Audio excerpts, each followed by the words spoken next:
Ladies and gentlemen, good day and welcome to the Prince Pipes Q4 FY21 earnings call hosted by JM Financial Institutional Securities Limited.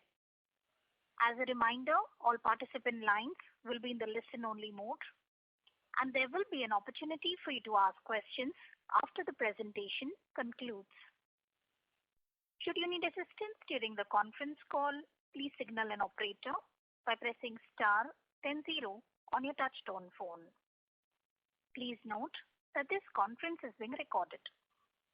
I now hand the conference over to Mr. Achal Lohade from JM Financial. Thank you and over to you, sir. Thank you, Malika. Good afternoon, everyone. We welcome you all to the conference call with management of Prince Pipes Fittings Limited to discuss the financial performance of Q4 and FY 2021 and business outlook. Presenting the management, we have Mr. Parag Chheda, Joint Managing Director, Mr. Shyam Sharda, CFO, Mr. Anand Gupta, Deputy CFO, and Mr. Nihar Chheda, AVP Strategy. I now hand over the conference call to Mr. Parag Chheda for his initial remarks, after which we will move on to the Q&A session. Over to you, Parag bhai. Yeah, thanks, Achal, and a very good afternoon to all. Thank you for joining us for our Q4 FY 2021 earnings call. Hope you and your families are safe and well. I'm joined by Shyam Sharda, our CFO, Anand Gupta, Deputy CFO, and Nihar Chheda, AVP Strategy. The presentation and the press release have been issued to the stock exchanges and uploaded on our revamped website, which I would encourage everyone to explore. I will be keeping my opening remarks in brief so that we can have more time for our question and answers. So before giving you a strategic view of the business, I would like to continue from my commentary during the December quarter conference call. As I had shared with you then, one of our key goals is to sharpen the organizational identity of Prince in the minds of internal as well as external stakeholders. It is our goal to make governance and sustainability a strength of the organization. We are air freighting oxygen concentrators from our international partners for 2 state governments of India. It is our duty as a corporate to support the oxygen crisis in India. Our team is exploring further avenues to help address these critical issues. ESG will continue to be a key pillar for growth at Prince. Moving on to the business, one of the key pillars of our strategy has been the initiative of winning in many Indias through distribution network expansion. The revenue and volume growth that we have been able to drive for not only Q4 but for the past 7 to 8 consecutive quarters is due to the focus on the distribution network expansion. Post Lubrizol, we have been able to engage with top quality distributors across the nation as they sense an opportunity to cross-sell PVC and CPVC systems with Prince, which is a unique proposition in the industry today. Furthermore, our focus is now on the secondary retail network. We have been the first one in the industry to launch Udaan, a loyalty program for retailers and plumbers. Due to this, we have been able to build a strong connect with so many retailers and plumbers across the country. We are ramping up investments in technology through management systems to strengthen Udaan. This will help us to increase the visibility and accuracy of plumber level data. These investments will also help us intelligently and use a data-driven pull system of sales rather than a conventional push system. I'm excited for these next level of marketing initiatives that me and my team are driving currently. Coming to the B2B segment, this is an area of improvement for Prince, as we have stated in the previous quarters. We are just a baby in the projects business, and there is a huge ocean of opportunity here. So while we continue to make investments in technology for the B2C vertical, in the B2B vertical, we are making investments in building the right team. The B2B segment is purely a relationship-based business and has longer gestation periods. Furthermore, success in projects will always have positive ripple effect on the trade as well. Establishing and nurturing this segment via building the right team is a key priority for us in the next few quarters. We have also been able to build a very wide and comprehensive range of products over the past many years. We remain committed to adding new products across applications every year. This has made Prince an application-driven company and helps drive our brand identity in the marketplace. This year, we are evaluating newer applications that will not only further improve our range, but will also be lucrative at the gross margin level. These types of products could be a good complement to our existing product portfolio. You will very soon hear about these developments in the due course. These initiatives of market expansion coupled with product portfolio expansion were the pillars of our growth in FY21. While our performance in FY21 has been inspiring, our market share has a long way to go. We are not satisfied with where we are.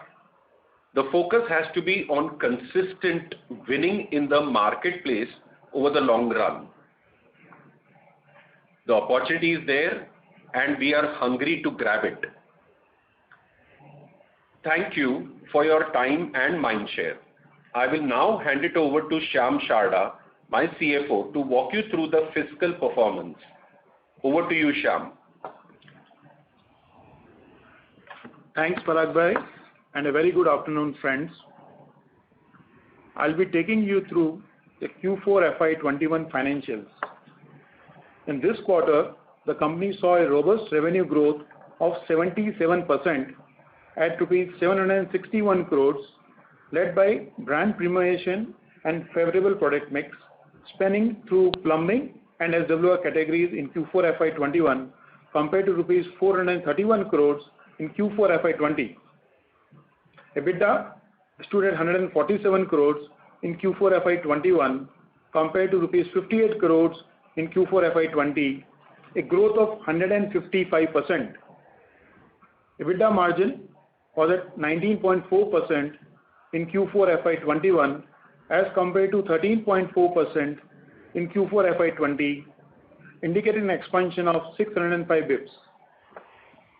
The four main reasons for this margin expansion have been the robust volume sales growth of 26%, driven by strong performance of plumbing portfolio. Higher volumes led to better cost absorption, leading to improvising in the operational efficiencies. Secondly, a favorable product mix like our plumbing portfolio, which has witnessed market penetration. Thirdly, an inventory gain of 30 to 35 crores during the quarter, driven by higher PVC prices. However, we have decided in passing some of this benefit with our channel partners, which helped in selling at higher volumes. Lastly, we continue to command a better pricing power given the market consolidation tailwinds. The profit after tax stood at rupees 97 crores compared to rupees 28 crores, translating to a growth of 246%.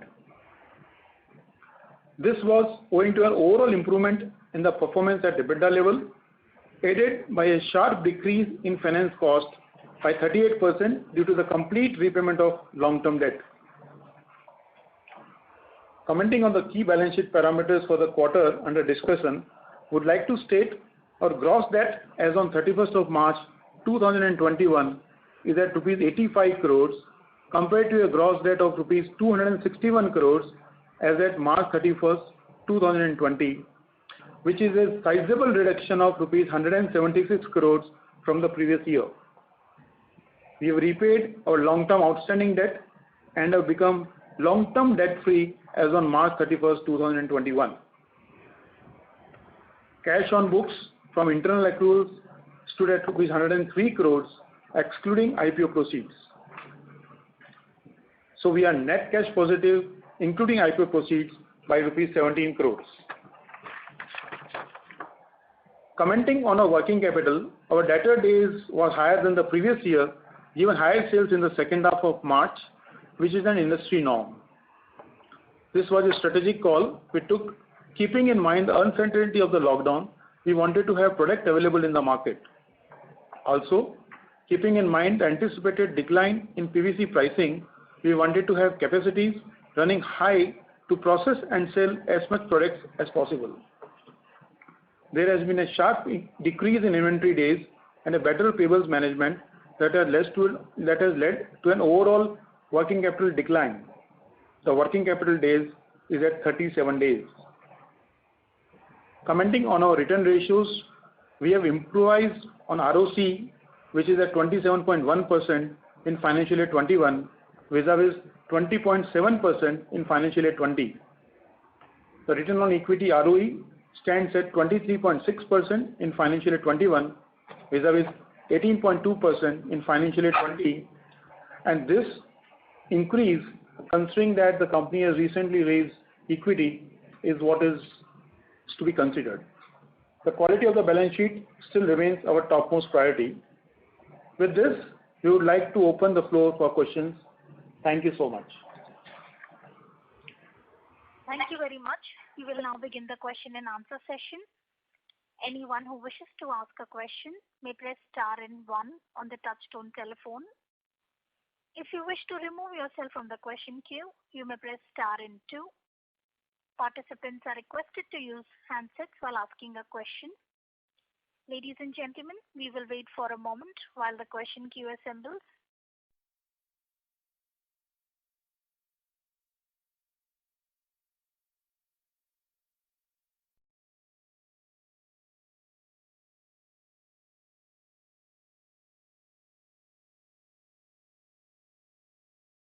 We would like to remind participants that you may press star 1 to ask a question.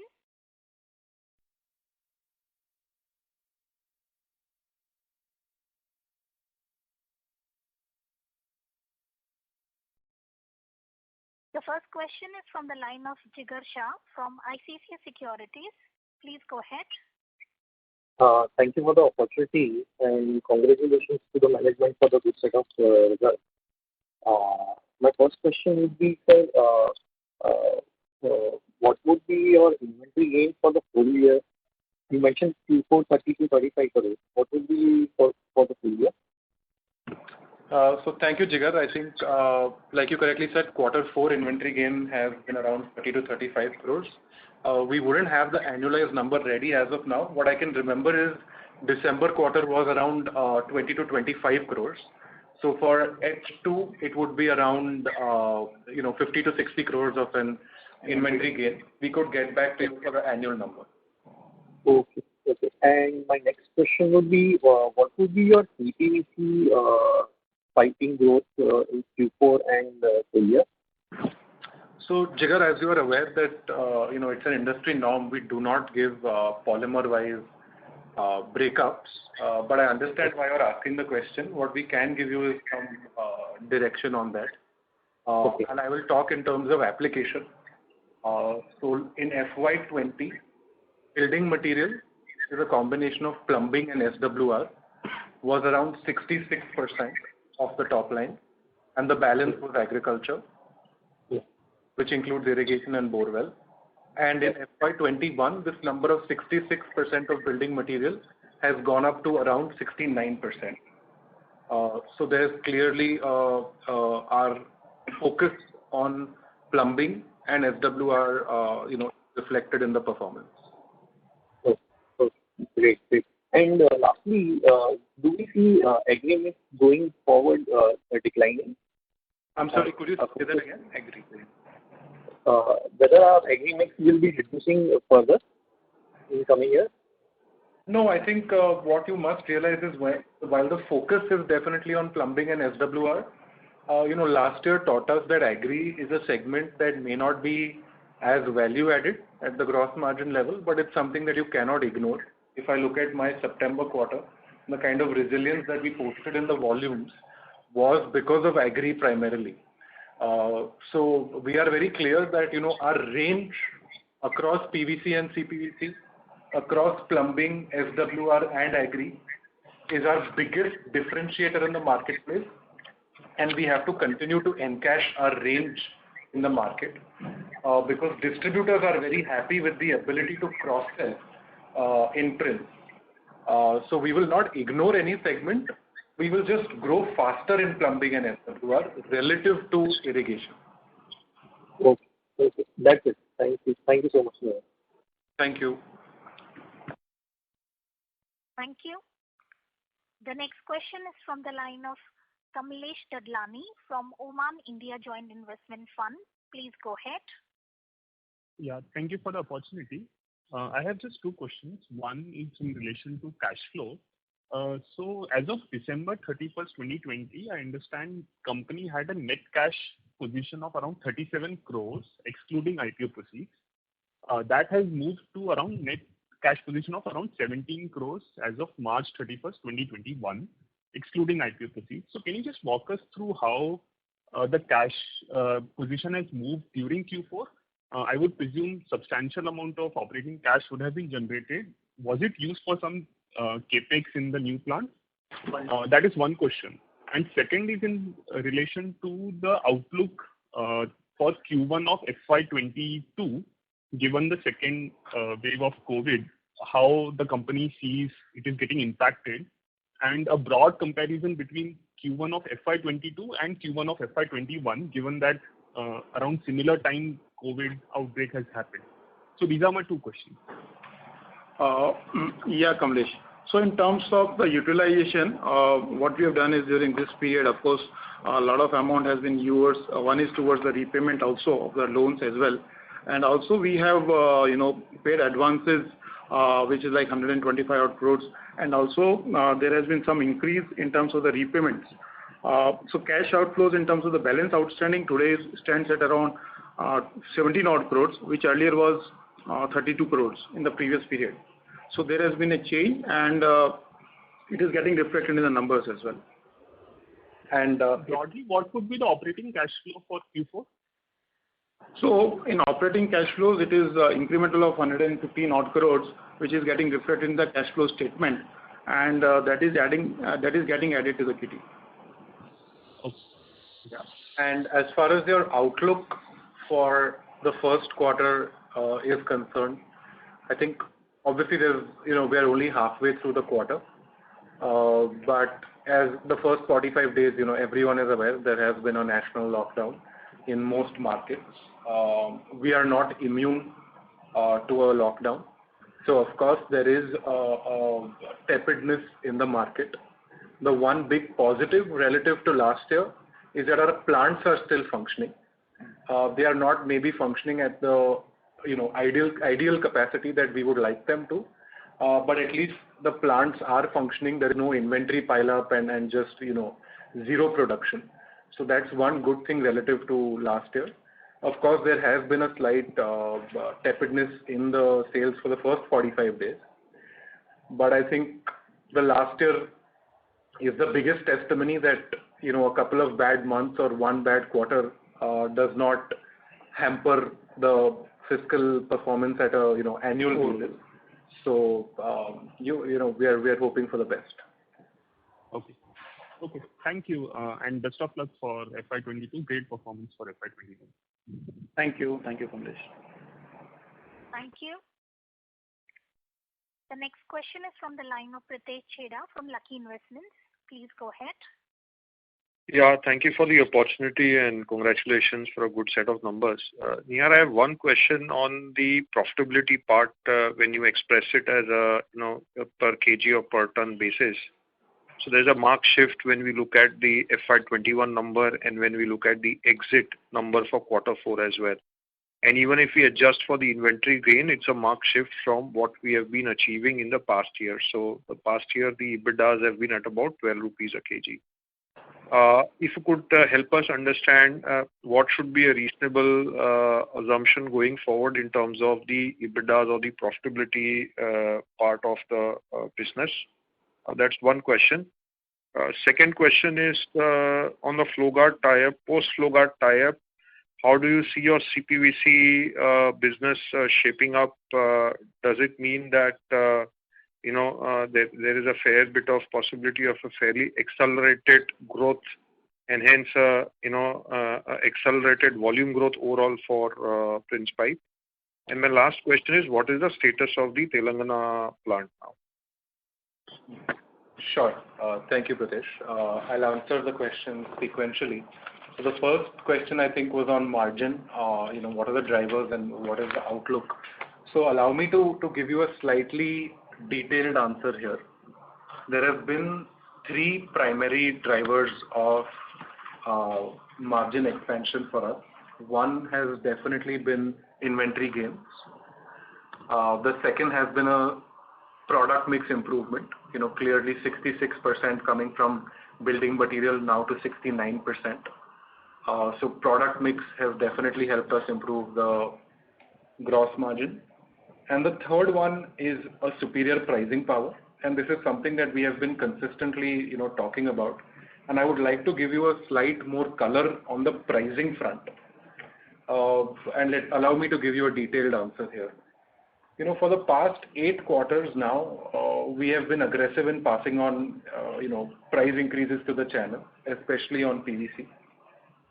What we realize is that price increases not only expand our margins, but they also help shape our brand power.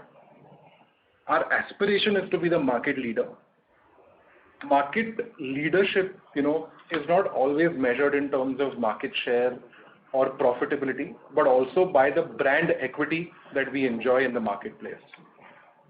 Today, we understand that in order to be recognized as a market leader, we need to behave like a market leader. And pricing action is one such direction. And I will explain what I mean with an example of a month like March, where Prince was the first one to pass on an increase in CPVC systems, and the rest followed us. We are obviously not leaders in the CPVC segment, and hence it was not an easy call to take, but we took it, and it has been well accepted. In fact, I believe that these aggressive calls are contagious in the marketplace. Even, distributors, retailers, competitors, distributors can feel these things. Such actions help us become a preferred brand amongst brands. We may not be the first one to increase prices every time, but we have started in that direction, and the intent is clear. Also, I would like to say that, we cannot unilaterally be increasing prices overnight. This has been a gradual curve of a few years now, which now we are supporting with major investments in branding across the country, especially post the Lubrizol tie-up, and major investments in technology, especially like management systems. Like Parag Bhai said earlier, we have a long way to go. This is just the beginning, and we need to be able to consistently do such things over the long term. So that's as far as, margin is concerned. I think your second question was on Lubrizol.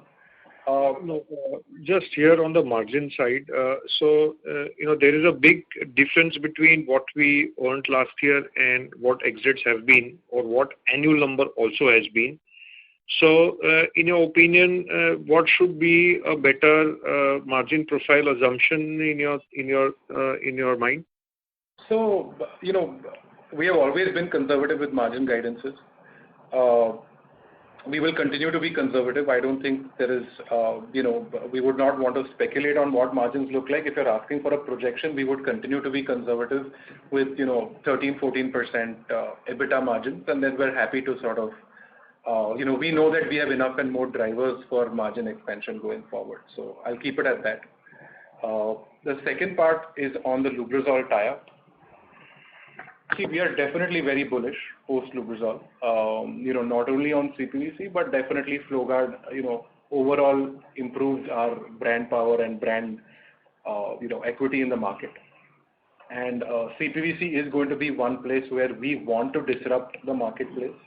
And like I said, we've had an inherent strength in PVC all these years. Now with CPVC coming into the fray, distributors get to cross-sell PVC and CPVC, which is a unique proposition at Prince. So definitely in B2C, for Lubrizol, it's going to be an easy win for us, which we are keen to do. And we need to build on B2B, which is also going to be a key driver for CPVC. But to answer your question, yes, FlowGuard should mean, stronger growth prospects for the company over the long term. It's not going to happen overnight, but over the long term, we are definitely bullish on growth. It's going to happen only with a combination of B2C and B2B. And we have different opportunities, different challenges in each segment. And your last question was on Telangana. So one clarification here. Does it mean that we had very insignificant CPVC volumes before the Lubrizol tie-up?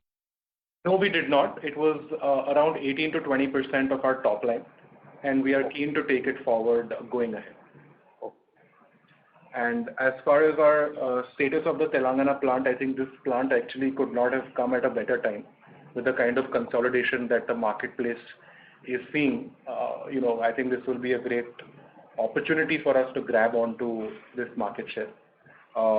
We have started the first phase of injection molding, as you would see in our investor presentation as well. It's a very small capacity that we have started with, but at least we have got the ball rolling. And there will be, in the next 2 quarters, a ramp up of capacity. And over the next 2 years, at least, this will be taken up to 50 KT per annum of installed capacity. So I hope that gives you a clarity on. It will start showing you the logistics or the freight cost benefit. So, see, that's obviously going to be a benefit, but I think the immediate benefit is going to be in terms of volume growth. We have consistently said that North and West are markets where we are strong. South is a market that we believe that we have been laggards, and competition has outpaced us in South India. So that's a market we need to penetrate better.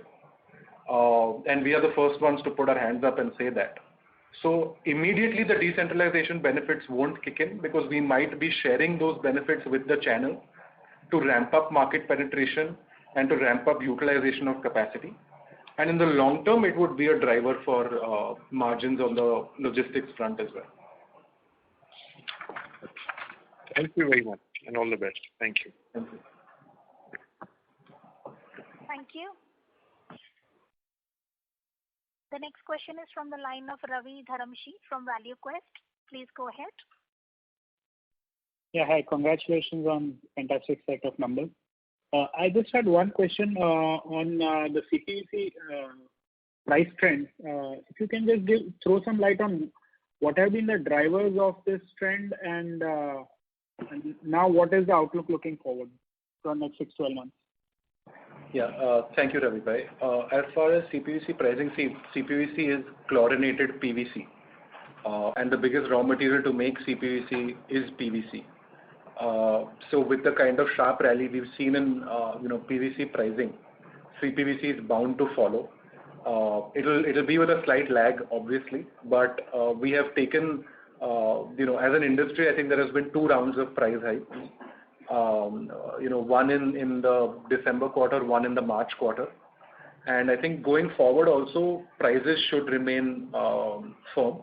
Of course, now with the slight uncertainty of the lockdown, the timing could vary, but I think prices should remain firm in the medium term. Right. And how is our supply chain compared to vis-a-vis some of the other players? Are we able to procure the material? Is that a challenge, or now with the new lockdown and everything imposed, are we still able to procure the material that we need? Yeah, that's a great question actually. So a couple of things here.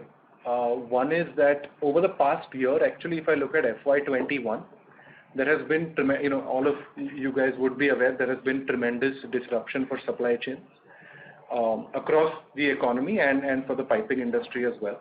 And one of the benefits for us was that we had a local source. Lubrizol has the compounding unit at Dahej.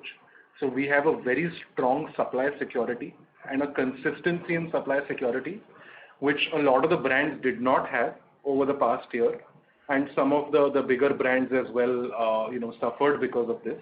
But we were in an extremely dominant position as far as supply security was concerned, even in the face of, the lockdown and then the supply chain issues after that. And this is true for the current quarter as well. We are in a strong position. And to give you a slightly bigger picture here, Lubrizol is investing a lot of capital in India, and as you would be aware, they are tying up with a local company to put up a huge plant in India for CPVC resin, and they are now going to be backward integrated. So now we are going to have the combination of the Flowguard brand with a local capacity, and I think that's going to be a very formidable combination. And whatever aggressive growth plans we have for CPVC over the next not only 1 or 2 years, but 3 to 5 years, we do have that muscle in terms of supply security, where we are now associated with the strongest player with the most dominant supply security. So this puts us in good stead for the next, a very long-term period of time. What would be the timeline for this plant that is coming up along with Grasim? Approximate timeline? So I don't think there's anything official out there, but my best guess is a couple of years at least. Couple of years, okay. And just last question from my end. We did the best gross margins, best EBITDA margins, best return ratios, and best operating cash flows and everything. But a lot of it is because of inventory gains and pricing realization growth. So my question to you, what is a sustainable level of margins that we should be looking at, and what is the sustainable level of realization? Of course, there is a element of product mix change also and operating leverage, but if you can just give us some sense of over the next 3 to 4 years, what is the level of margins and we should expect? So I understand why you're asking that question. Realization and inventory gain is going to be a function of movement in PVC, which is tough to comment on, especially for a year, horizon of 3 to 4 years. We think PVC will continue to remain firm in India, especially that we are, because we are an import-dependent country. But in the long term, I think a sustainable horizon margin profile, like I said, we are going to be conservative with guiding, 13-14%. But we have enough and more levers for margin expansion, which I just highlighted a few questions ago, which are product mix, pricing power, which I've given a detailed answer on, and operating leverage benefits. So I think there are enough and more drivers for margin, but we'll be conservative with 13-14% guidance at the EBITDA level. Okay, great. Thank you so much, and wish you all the best. Yeah, thank you. Thank you. The next question is from the line of Achal Lohade from JM Financial. Please go ahead.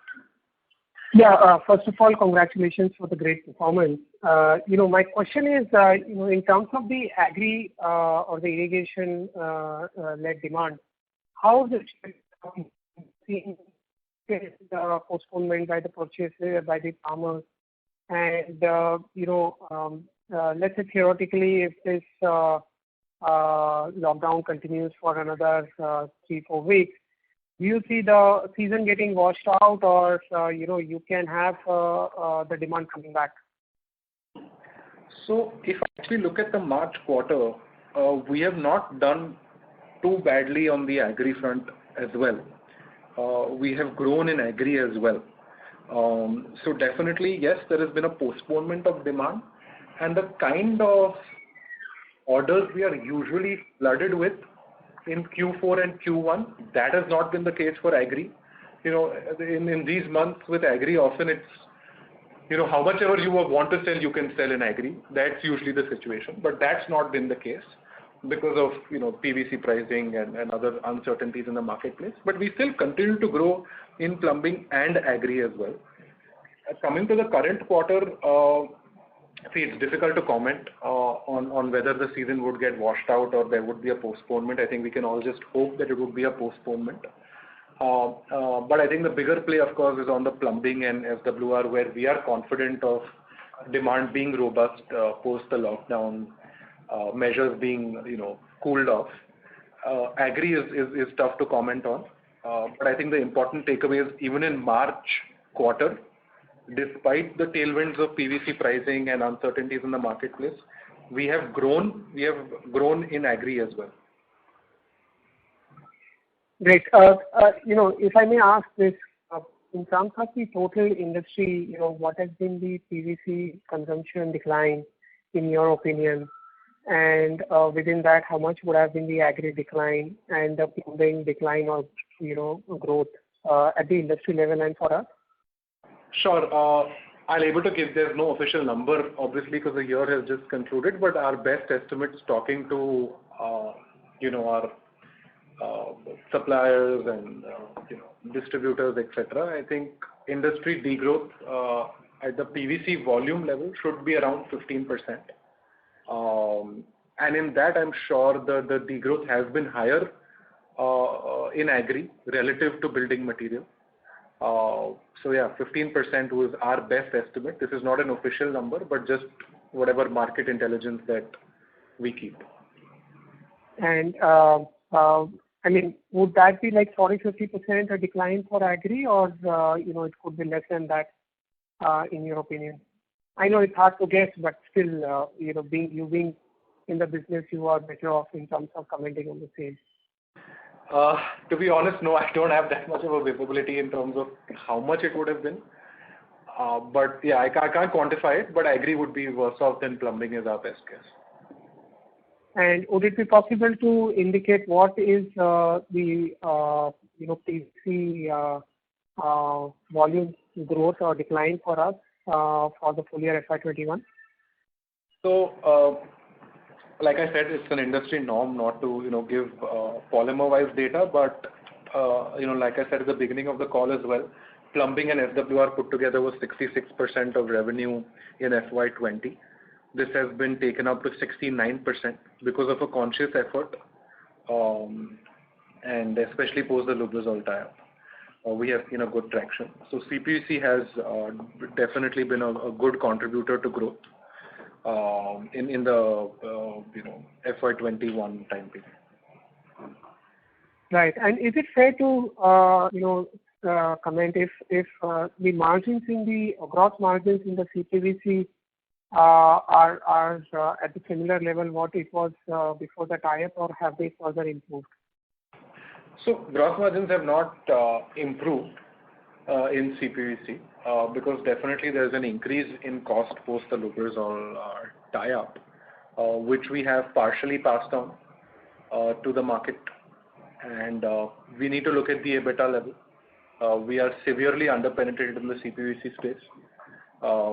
We would have 10% or lesser than that market share versus players who have 25 to 35% market share as well. So we are keen to gain that operating leverage and make up that gap as much as we can. So the EBITDA level is what we need to look at for the CPVC business. Got it. And just last question, with respect to the DWC business and the storage tank, if you could give, how has been the year and how do you look at it for the current year or medium term? Sure. DWC actually has not done too badly. We have posted a volume growth in DWC as well. It's been a high double-digit growth in HDPE, which is DWC pipes. Of course, we have the benefit of a lower base in FY20 kicking in. But DWC, we have done well, especially in terms of the strategy, not only in terms of numbers, where we've not only now rely on institutional demand, but there has been a fair amount of demand that we have been able to generate with the private projects as well. And this is something we have been working on for 2 years, and it's sort of paying its dividends now in FY21. But the base is very small. We are nowhere close to the numbers where we had started off with for DWC, given the market potential of the cement pipe, RCC pipe industry. So long way to go in DWC, but moving in the right direction, which is a good surprise for us as well. Storage tanks, I think, give us a few more quarters. It's still a baby. So whenever that reaches a substantial amount, especially in terms of percentage of top line, we would, help you start tracking that as well. But it's slightly early days for tanks. Got it. And just a bookkeeping question with respect to CapEx for FY21 and for FY22 and 23. What kind of number one should work with, including your maintenance CapEx? So from a cash flow perspective. Yeah. We usually have around 40 to 50 crores of maintenance capex, upgradation capex, debottlenecking, etc. Still a decent chunk of the Telangana capex remains to be done, which would largely be done over this period. And then we need to. Today we have the strength of the balance sheet to expand capacities further if the marketplace is supporting us.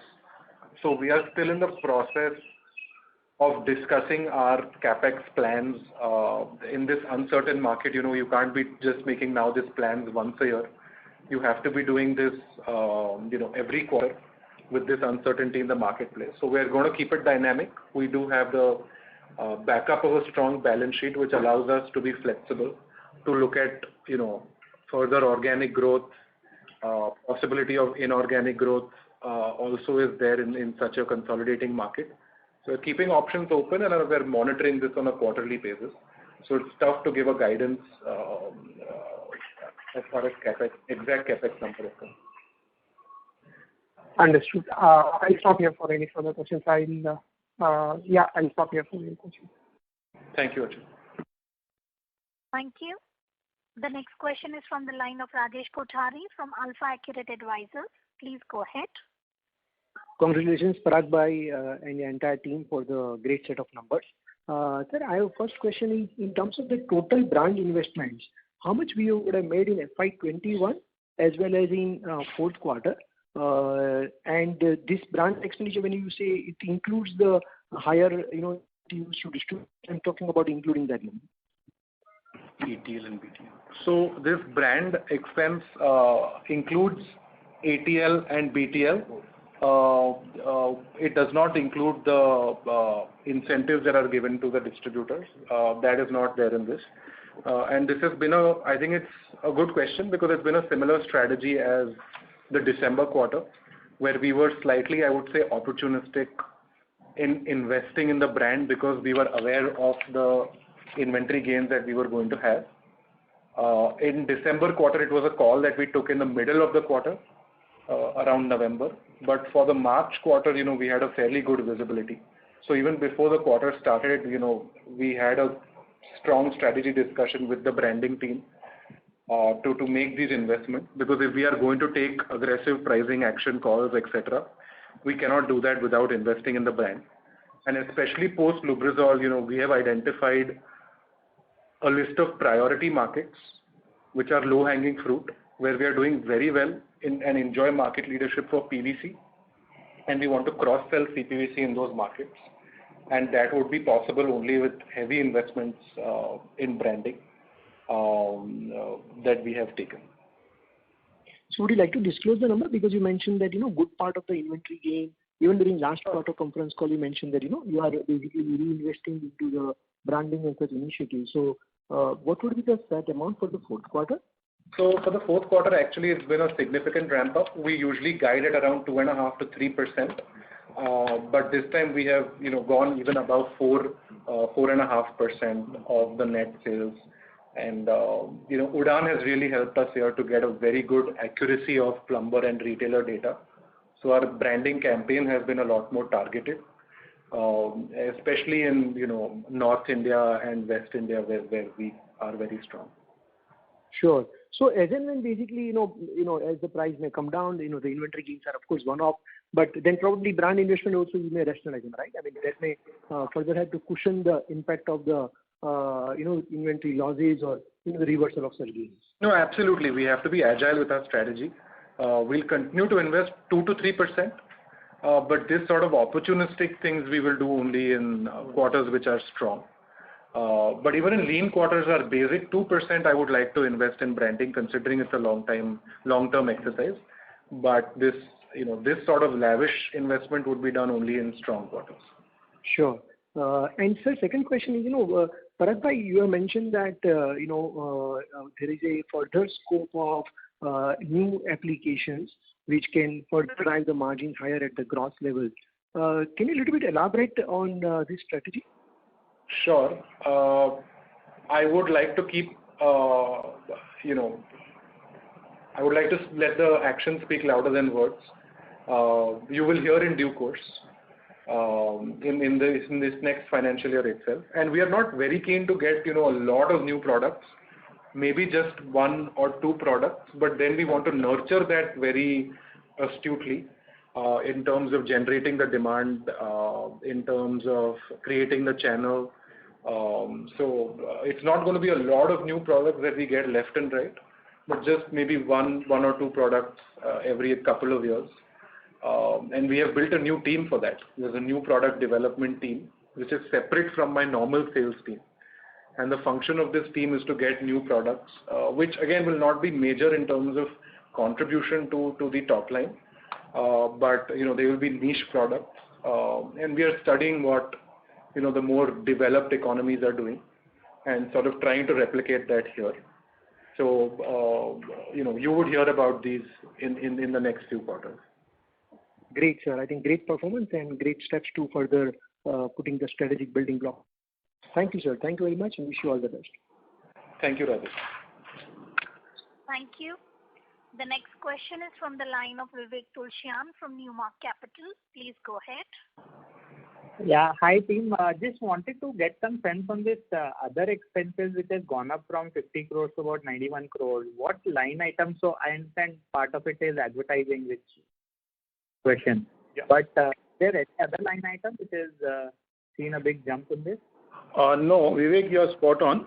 The increase is mainly on account of the branding expenses, which has gone up during this quarter, exceptionally high. Yeah. Okay. And Shyam, in the opening remarks, you mentioned that the inventory gains of 30-35 crores that we've seen has been kind of passed on to the channel. So, is there a number? How much of this would have got passed on? So, Vivek, it's hard to quantify that in terms of what has been passed on to the channel. But it's easy to calculate what our inventory gains has been, but it's hard to monitor in terms of how much has been passed on. But if you look at the volume growth that we've posted relative to what industry has been, there's clearly we've done something different, and a part of that was to pass on the gains to the channel. Right. Perfect. Thank you so much. Thank you.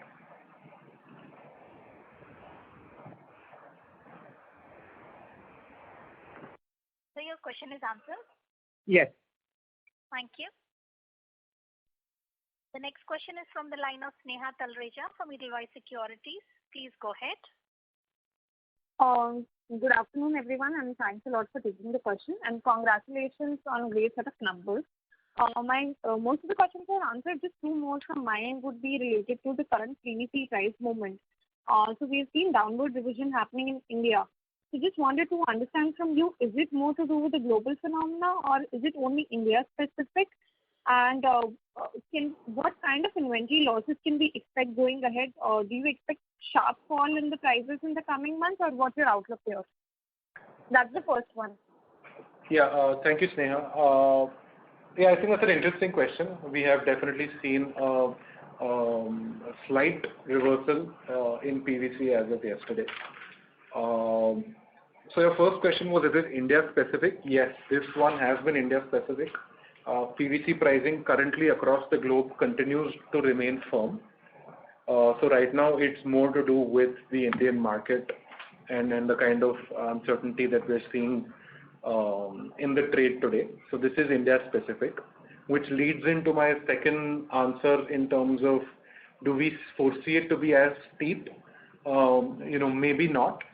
Of course, it's hard to sort of predict these things, but what we understand is that it's not going to be the fall is not going to be as sharp as an increase, and PVC normal levels may not ever come back to what the initial normal levels are. So that's our sort of best estimate at this point of time. Sure. That leads me to my second question about, we've seen domestic prices declining. So what sort of competitive intensity are we currently seeing? Is that the case that, they would be operating only on the imported prices, which must have not gone down that much? So is there any scope of gaining market share again from the smaller players? Yes, I think market share, I think the consolidation story continues to play out. And the more these sort of uncertainties, of course, they are very unfortunate, the reasons of these uncertainties, but it makes it a very tough environment for smaller players with weak balance sheets to perform and sustain themselves. So there's, it's going to lead to further consolidation, which I guess is a silver lining. Yeah. Sure. One last one, if I may just squeeze in. Given that, you've already said a lot about the Q1 demand panning out, it's been on the weaker side. Is there any way you can quantify? I believe, last quarter you had given some amount of quantification last year during the same times that, how April was panning out, how May was panning out for you all. Is there any way we can quantify how much, for example, April or May till now would have been down comparison to March quarter itself, or maybe YOY? YOY would be a wrong comparison, but let's think about Q-on-Q in that way. So Q-on-Q, of course, is not going to be the right comparison either, because quarter 4 has been very robust. And, it's a national lockdown. We're not immune to a lockdown. Even if you look at retailers around us in Mumbai, they are, people who used to function for, half the day are now functioning only till, 11 a.m. So we're not immune to this lockdown, so that the market is tepid. I'll stay away from quantifying it for now because a large part of the quarter still remains to be seen. And April anyway usually is a lean month in this industry. So let's hope for the best. Sure. All the very best to you, Nihal. Thanks. Thank you, Sneha. Thank you. The next question is from the line of Karan Bhatelia from Asian Market Securities. Please go ahead. Hi, sir. Thank you for the opportunity. Thank you. Yes. Sir, now that the PVC prices are now looking southwards, how are our dealer and distributor reacting with respect to their inventories? So I don't think southwards is the right description here. I think it's a slight correction, and there may be further slight corrections, but we don't see the fall to be as sharp as the rise, not anywhere close to that, because like I said, global PVC continues to remain tight. This is just India specific at this point of time, and it really is a function of the lockdown and the crisis, which is obviously hard to predict. Right. Sir, moreover, I was referring to the dealer inventory. Sorry to interrupt, Mr. Bhatelia. So there is a slight disturbance coming from your line. Request you to mute your line while the management answers your question. Sure. So yeah, as far as sentiment is concerned, it's obviously not the best because of the lockdown and because of this uncertain nature in the marketplace. So if dealer inventories are slightly high, because like we said at the March quarter, it was a strategic call that we had taken to have as much product available in the marketplace, even in the times of lockdown when maybe logistics could be hampered. So I think channel inventory should be moderate, and it differs from market to marketplace. But I think overall should be around moderate is my estimate based on whatever interactions I've had with my distributors. Right. And sir, one last thing, we've been focusing more on the pricing power, as you mentioned, in the opening remarks. So if I have to have apple-to-apple comparisons with industry leaders, how much discount or premium do we have on our PVC or CPVC portfolio? So you can, I'm sure you can sort of reinforce this from your channel checks as well. But there is no more, sort of major discounts. Of course, this differs from geography to geography, but that gap has been minimalized in certain markets where, at par, certain markets were at discount, and certain markets were also at a premium, which was maybe not the case a couple of years ago. Pricing, again, I will say that this cannot happen unilaterally. It cannot happen overnight. We have to find the balance of pricing power and being market friendly and market sensitive. So we continue to find that balance along with our marketing and finance teams on a monthly basis. Right. Yes, thanks. That was helpful. That's it from my end. Thank you. Thank you. The next question is from the line of Utkarsh Samani from Moneybee. Please go ahead. Good afternoon, sir, and thank you for the opportunity. So my question is on the distributors. So in 9 months till December, we had added 250, out of which 100 were in quarter 3. So in quarter 4, how many have we added? So in quarter 4, I think it has been more than 50 distributors that we have added.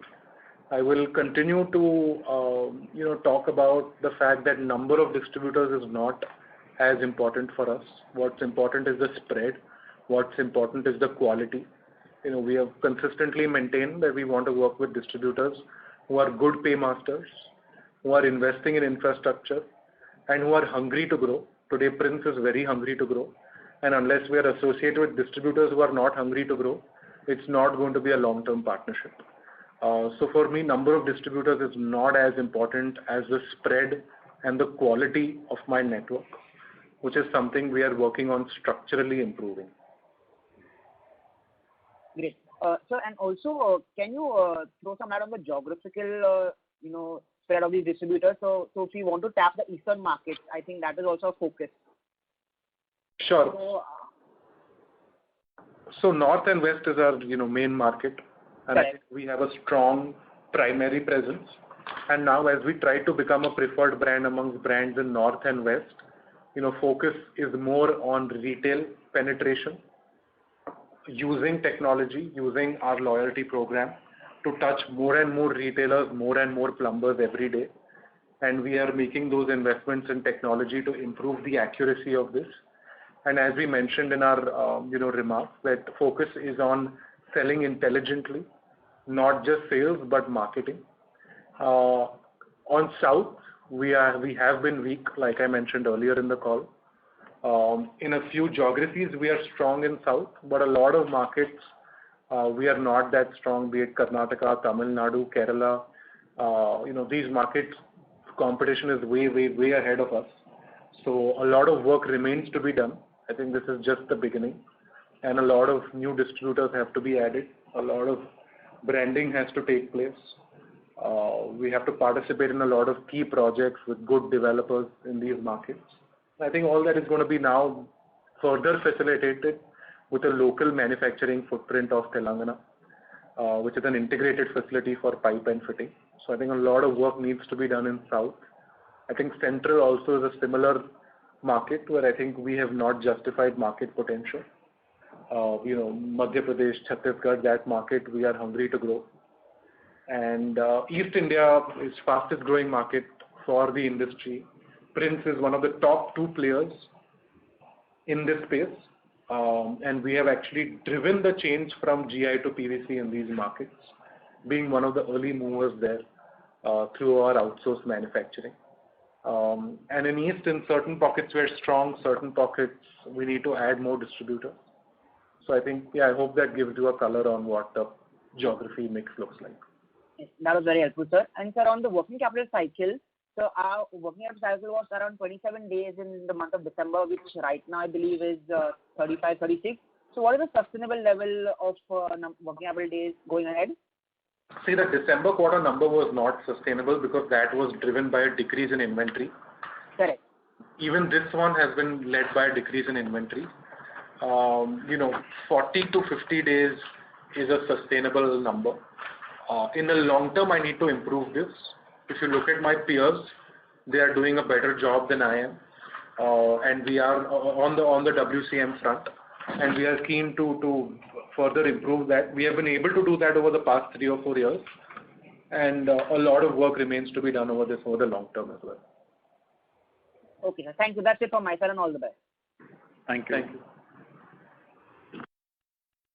Thank you. The next question is from the line of Shah from Girik Capital. Please go ahead. Hello. Am I audible? Yes, please. Yeah. Hi, sir. So first of all, very happy as a shareholder to see the initiative taken by you towards the oxygen concentrator. It's a great work. Thank you. Yeah. Sir, my question is broadly again on the pricing side of the PVC, CPVC. So our fourth quarter average sales per ton was roughly 180 rupees, if I'm not wrong, around 180, 183 rupees. And FY21, I think average is 150 rupees. Now, and this FY20 was 123 rupees.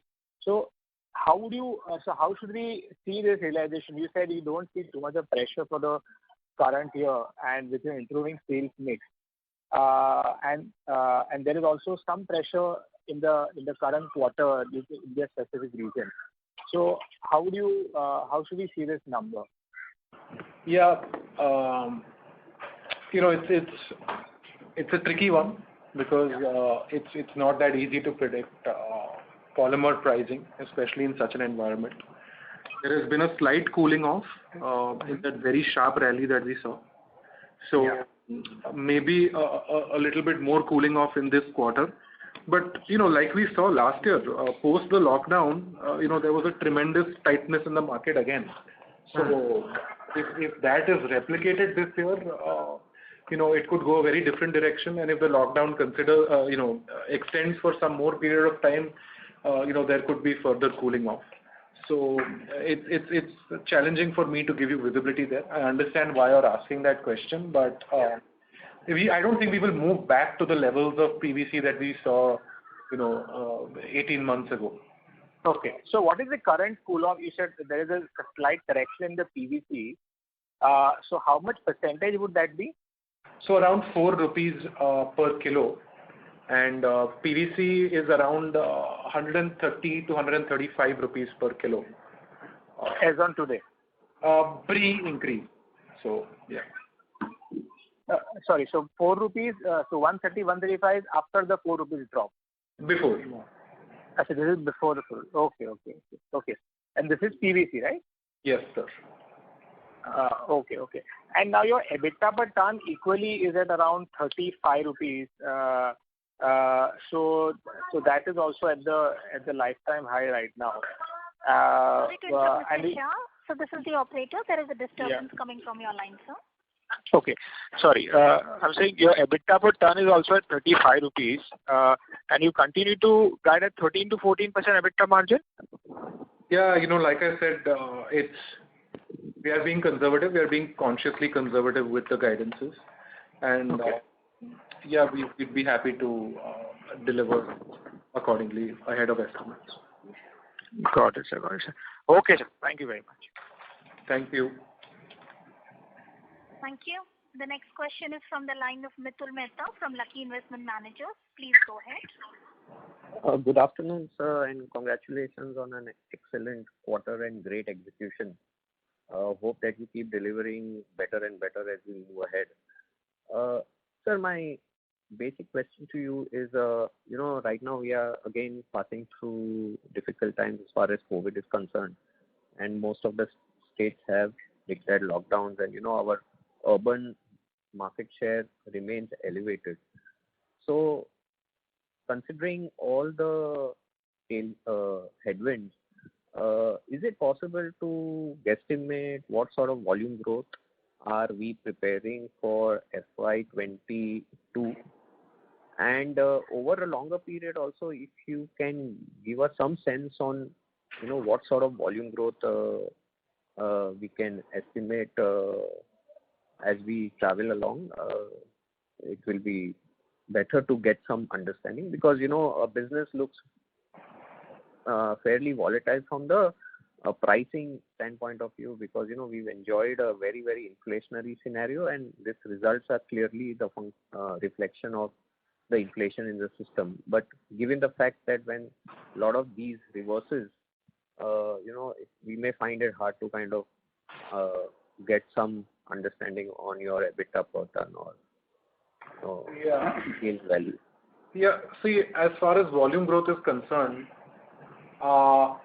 we do have a very small market share today relative to our peers who are doing a lot better market penetration. So we have come a long way. I think we've consistently chipped away and have gained market share, especially over the past 2 or 3 years.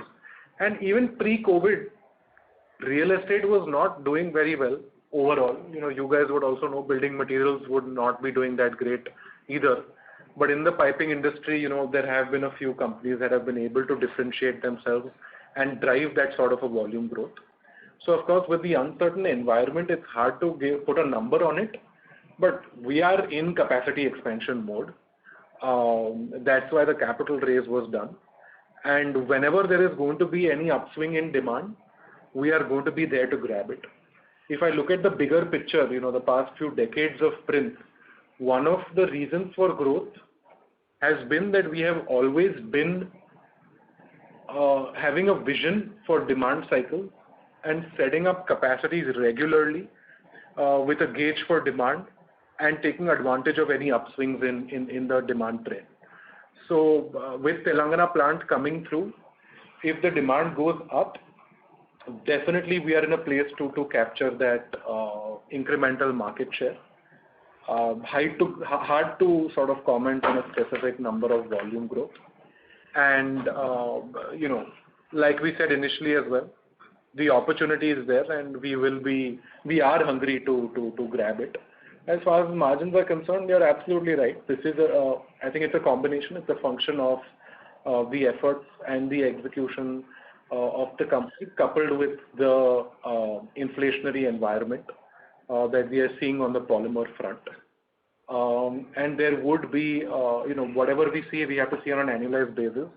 In PVC, typically there are going to be some quarters of inventory loss, some quarters of inventory gain. And on an annualized basis, if you are, in the black, you should be happy. We're not traders. We are manufacturers, and our top priority has to be to keep the channel satisfied. So that's our perspective on this at least. And sir, we've seen companies, the peers, I would rather say the peers, and, we've seen the market cap journey of some of the successful companies in our industry. And, so obviously PVC along with CPVC, and then, coupled with adjacent category that some of the companies have demonstrated. So do you believe that, some point in time we would also kind of get a little more aggressive on the inorganic opportunity? Because alone PVC and CPVC would, take us to a particular level of growth. But beyond that, we would have to look beyond PVC and CPVC. Or you think for next 3 years at least the plate is full and, we can continue to grow in the PVC and CPVC? So plate is never full. We are always hungry to grow. In the past, we've had risk appetite to have inorganic growth. I think we've been one of the first companies to actually have inorganic growth. That was within piping when we acquired the 2 plants from Chemplast Sanmar in 2013. But you're right, that was within our existing category.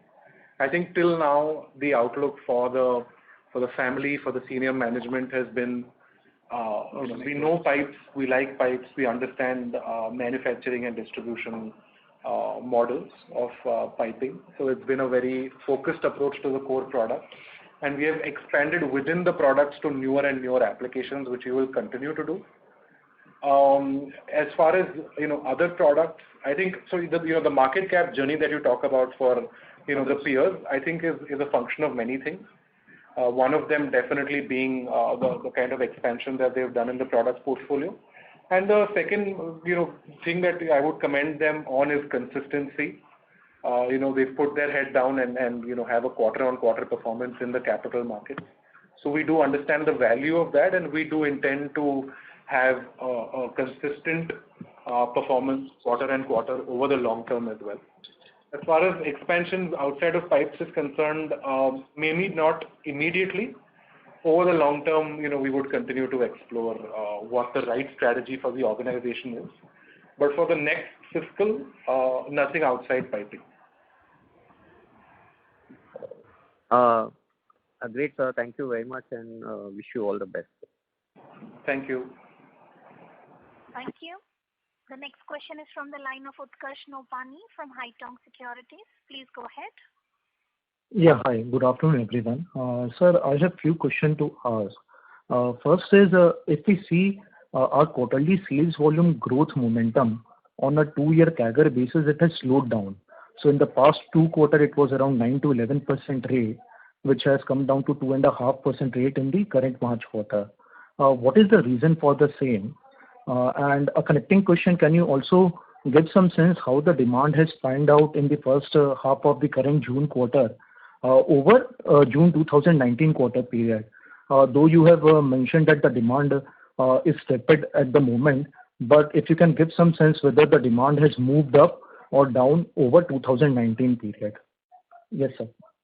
So, I understand the 2-year CAGRs that you're looking at, but if you consider FY21 with industry maybe degrowing by 15% in volume, and we are posting % volume growth in FY21, I think that's a pretty heartening result for us to see.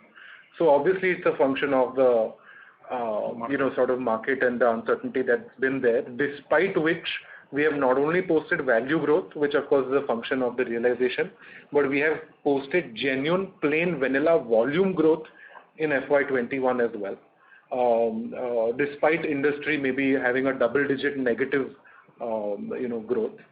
So that's obviously going to be the reason for that. And as far as June quarter is concerned, like I said, we are not immune to the lockdown. Sales have been tepid. It's 45 days into the quarter approximately. 45 days remain to be seen, and let's hope for the best. And I think the last year is the biggest testimony.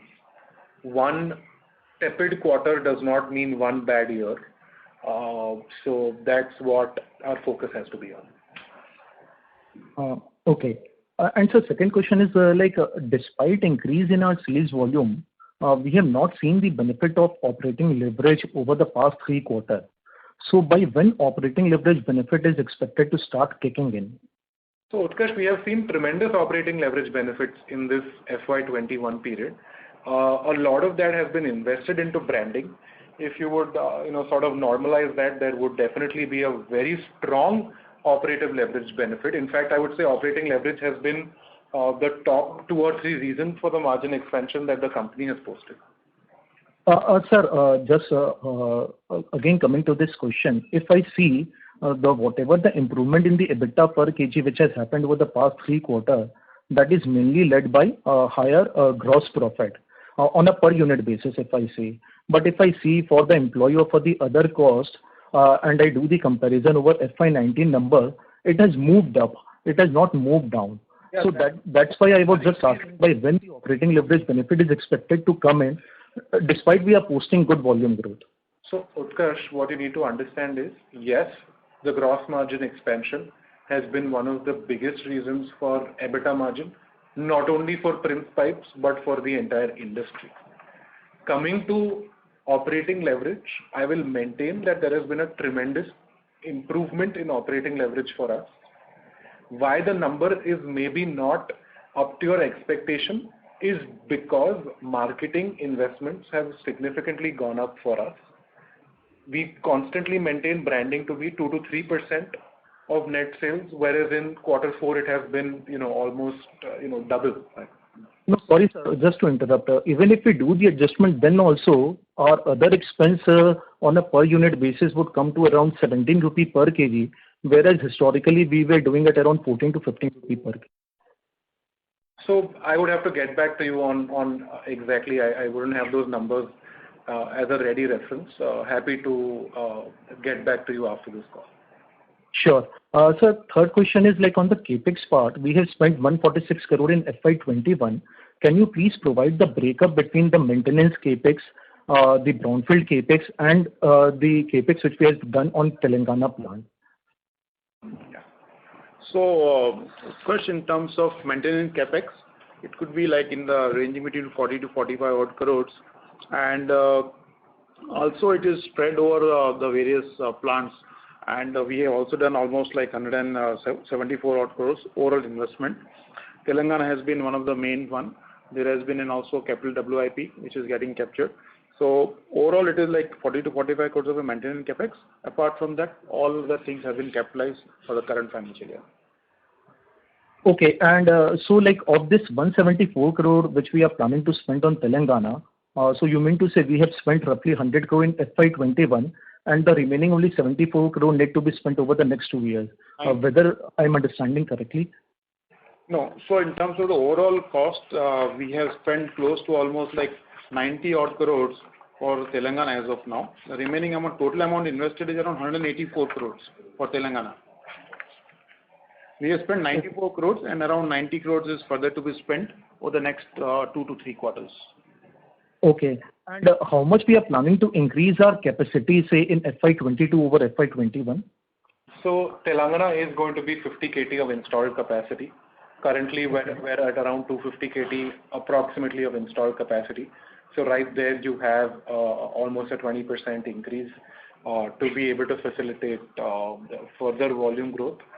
And if the market supports us, in the coming years, we would be able to grab that market share. Okay, great. And sir, lastly, sir, like as we are net cash positive and expect to generate a pretty healthy cash flow, are we thinking of putting up a greenfield facility in eastern region, or we would wait till full ramp up of Telangana facility before taking up any new project? So we can't wait for a full ramp up. I think that's an interesting question. We can't wait for a full ramp up. I think we have some milestones that we have set internally.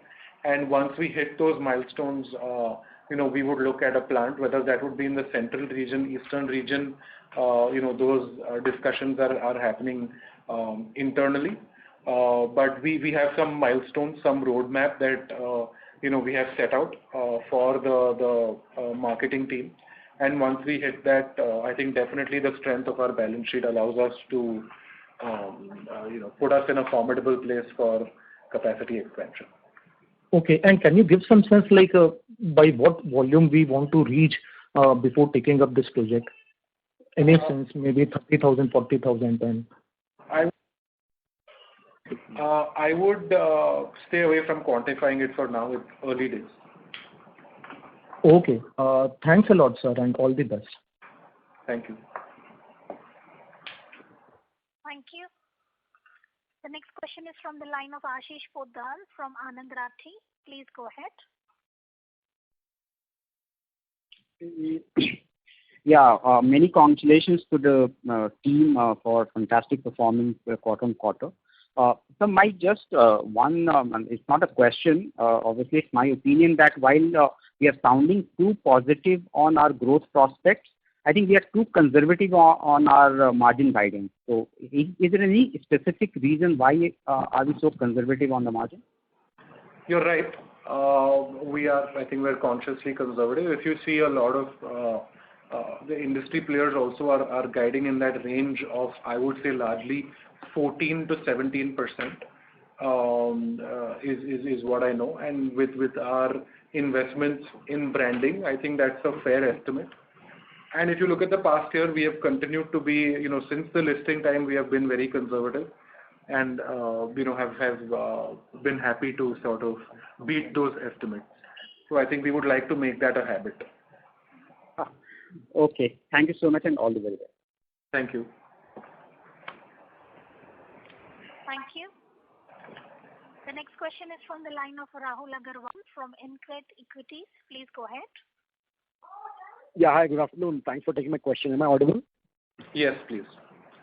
Okay, so I had 3 questions on the industry. Firstly, on the competition side, obviously it's great to have the shift happening from unorganized to organized and a lot of consolidation happening. But I was more focused on the organized competition, and the sense I get from companies which have announced results till now, to name a few, Supreme, Apollo Pipes, stuff like that. A lot of people working on CPVC, PVC because the demand prospects looks great from an Indian context. What I wanted to understand is the right to win for the industry. So basically, thing helps in the industry is to have plants across all regions in the country, across all corners. The SKU, the variety that you can have is great. A combination of CPVC, PVC, PPR, SDP is great. Deepening presence and distribution dealers across the country helps. I think, the broad commentary for all leaders, who've been already executed on this, and upcoming players like Prince, who's done great guns over the last 2 years, and smaller guys, everybody's saying the same. I wanted to understand from you, your experience, and, maybe Parag Bhai can add on it. Top 3 reasons, a right to win for any company to have a great presence on a PVC side or a CPVC side over the next 10 years. That's my first question. So I think a lot of my answers you've actually taken in your question. I think definitely a focus on distribution, or definitely a focus on manufacturing presence. And I understand everyone is working on this, but there's no secret sauce of success. There's no obvious moat or barriers to entry in this business. I think you need to do a lot of small things correctly. We need to do the same thing that everyone is doing, but differently, and do it better, and then let the numbers speak for themselves. A couple of things that I think we're doing differently. One is investing in a very strong professional team. Despite having 3 generations of the business involved together, it's obviously exciting times for us in our growth journey. But from earlier time, we have invested in a professional team, and the reason I'm harping on this is that we've hired from the best of organizations. My sales head is from Jaguar, our branding head is from Pidilite. We've recently appointed a COO who is from Hindustan Unilever and Volvo Eicher. Our deputy CFO, who's recently joined us, who's on this call, he comes with a very rich experience from ACC Cement. So the point is, we want to benchmark ourselves against this top sort of gold standard companies and whatever best practices that they're doing, and implement that for us in a very exciting time of our journey. And a lot of these investments in people have been done. And the phase 2 of this is we need to give the people the freedom to now invest in technology, to improve our distribution, to improve our ability to sell intelligently in the market, which I think a lot of, this is pretty unique to the industry today. But a large part of it is not doing different things, but doing the same things differently, and then, hoping for a consistency in performance. So would you imagine that all the leaders, today, as well as including Prince, as well as the upcoming guys, they'll distribute 10 to 15% volume growth is what we steady state look at for PVC, CPVC going forward next 5 years, just an example. The fighting between, capturing this incremental market share and the new business supposed to come from government infrastructure, and better housing stuff in India. Do you think everybody gets their own market share? Everybody has a reason to survive, and how does this market share distribution work? Between larger players is only I'm talking about. So, see, the game for us is how do we become a preferred brand amongst brands. So we've shown the ability to constantly have an incremental volume growth relative to the industry. I would not like to, really speculate on these things. Let the chips fall where they will. We are a tough competitor, and we are hungry to grow. And we would want to be one of the fastest growing companies like we have over the past few years now. Let the best man win. Got it. One clarification I wanted on the CPVC side. So since you're tied up with Lubrizol, do you guys buy compounds from them, or you buy resins which are imported outside, or the Lubrizol tie-up is only for FlowGuard and you make your own compound buying resins importing? How's that? It's an exclusive tie-up. We buy the FlowGuard compound from Lubrizol. So purely from an industry perspective,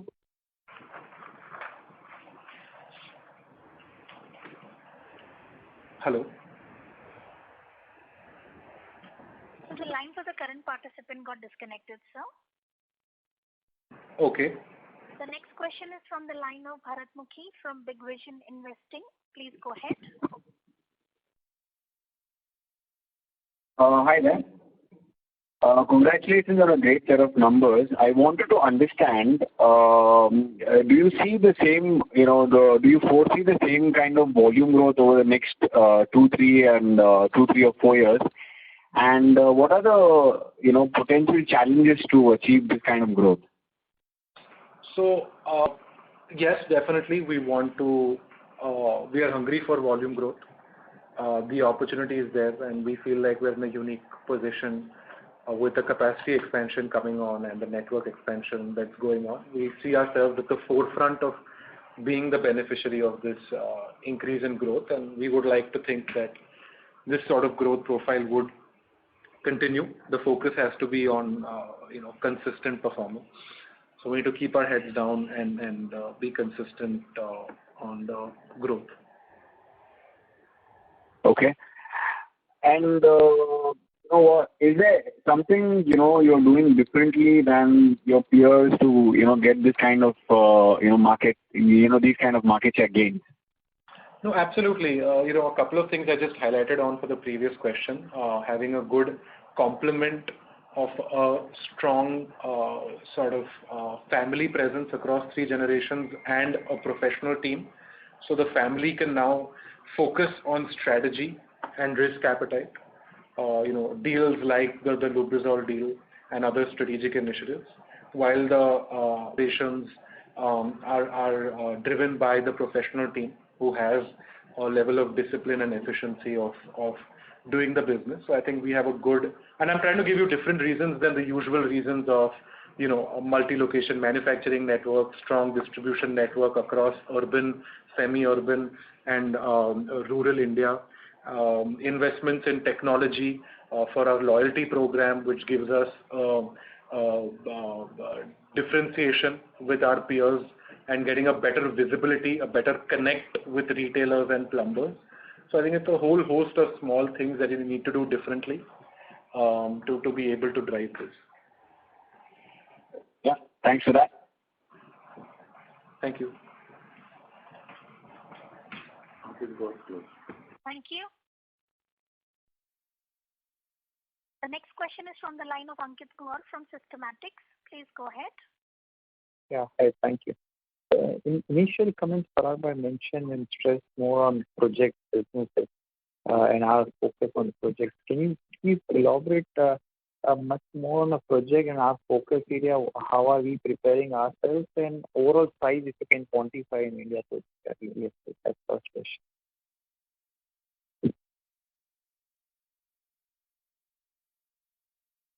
Hello. Hello, am I audible? Yeah, now. Yeah, so Ankit, I would like to say that we are very small in the B2B business, and there is a lot of scope of growth in the B2B, which we are working towards, especially post Lubrizol, because the brand Lubrizol gives us a seamless entry into the B2B segment. I would like to state that B2C is going to be the core of our business model, and a major part of the revenues is going to come from B2C. We are not going to move away from our strategy for so many years.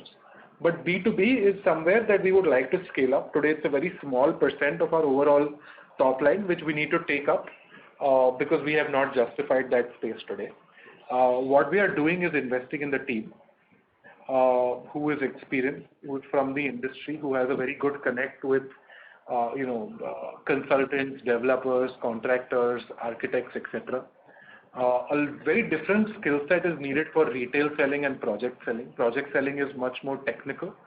It's much more relationship based in a different way than retail.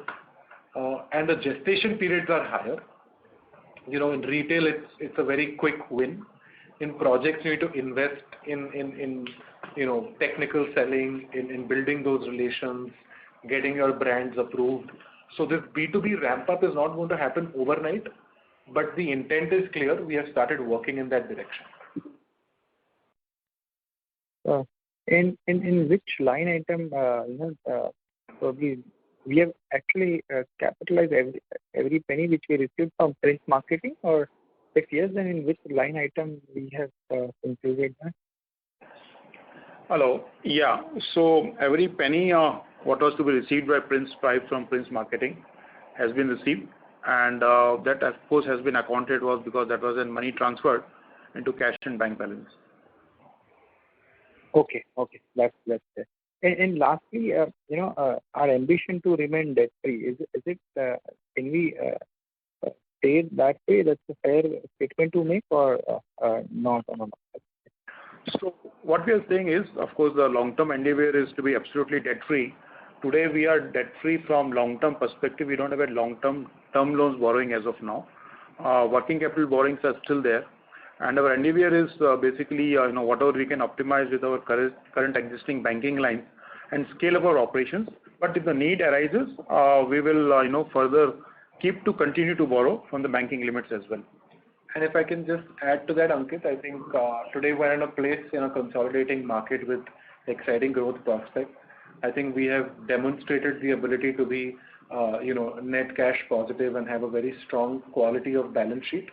We will not, we don't want to over-lever, of course, but we will, we're not going to be very conservative with debt. If the opportunity is there, I don't mind setting up additional capacity to take advantage of the marketplace, but it's going to be a very, very conservative decision. Sure. Thank you, guys. All the best. Thank you. Thank you. The next question is from the line of Syed Arafat from Reliance ADA. Please go ahead. Yeah, hi sir. Thanks for taking a question, and thanks for spending extra time on phone call. Sir, my first question is on this industry. As you said, the industry is down by almost 15%. But if you look at the top 4 players, organized players like you guys. So this is the operator. There's a lot of airy disturbance coming from your line, sir. Hello, I'm audible, sir? Yes, sir. You may go Yeah, ahead. thanks for taking my question, sir, and congrats on a great set of numbers. And sir, thanks for taking extra time on con call. Sure, thank you. Yeah, sir, my question is on, let's say, you said the industry is down to almost 15% in FY21.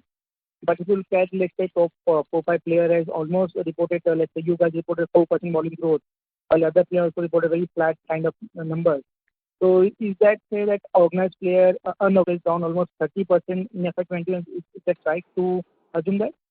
So it's quite possible. I think if I look at unorganized, even some of the smaller organized players, they are facing tough times. Whether it's to do with their liquidity position, their ability to provide product into the market, their diminishing brand value in a market that is becoming more and more brand conscious.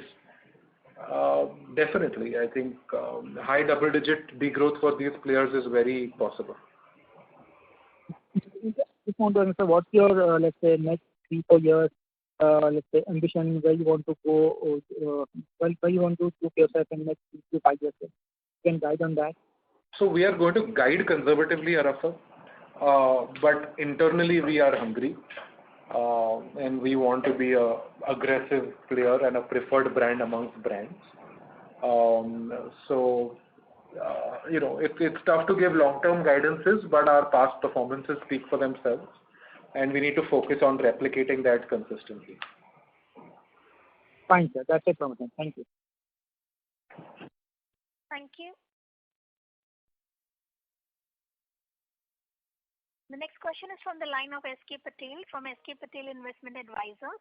Please go ahead. Yeah, sir, I just wanted to know what is our capacity utilization, who are our main competitors, what is our market share, and return on capital employed and return on equity. Our capacity is around 250 KT of installed capacity. The production capacity would be lower than that. That's in terms of our capacity. Our sales last year in terms of volume was around 138 KT. Our ROC has been 27% in FY21, and ROE has been approximately 23 to 24%. Who are our main competitors? Our main competitors would be Supreme, Ashirvad, Finolex. But why our installed capacity is 250 and we utilize only 138 approximately? What is the reason for underutilization? So yes, definitely it's on the installed capacity, it's an underutilization. But what you must realize is there's a difference between the rack capacity, the rack rate, and the actual effective production capacity. There is which is only around 70% of the actual installed capacity. And even on the production capacity, we can go only up to 80-85% utilization. And the reason for that is if I look at an extruder, I'll go slightly technical here. The throughput capacity is calculated if my highest size of product is running 24/7, 365, whereas the running size may be a smaller, diameter of pipe. So the throughput automatically is going to reduce. Hence that gap in the installed and production capacity. No, sir, then what is our utilizable capacity and what is utilized? I think that is the right comparison. Am I right? Sure. So utilizable capacity would be around 70-75% of our installed capacity. Right. And this return on capital and return on equity, do you think we will be able to maintain in the coming years also? So over the long term, yes, we need to account for, we cannot compare to, we cannot give guidances on the short term, but, this has been a significant rise. I think it's already at a very strong number today. So over the long term, the goal should be to maintain this. No, sir, long term means 1 year, 2 years, 3 years. So long term is 3 years and plus, and I think what is more important to understand is, in spite of we coming out with an IPO 1 year or maybe 15 months back, we haven't able to further increase or improve on our both final parameters on return ratio, which is ROC and ROE, and our long-term vision, of course, for 3 years hence is that can further improve in times to come. So. Okay. Thank you, sir. Thank you very much. Thank you. Thank you. Ladies and gentlemen, this was the last question for today. I would now like to hand the conference over to the management for closing remarks. So thank you to all the participants. Thank you to Achal for hosting the call. Thank you for your time and mindshare, and stay safe, everyone. Thank you. Thank you, everyone. Thanks, everyone, and thank you. Thanks. Thank you. On behalf of JM Financial Institutional Securities, that concludes this conference. Thank you for joining us, and you may now disconnect your lines.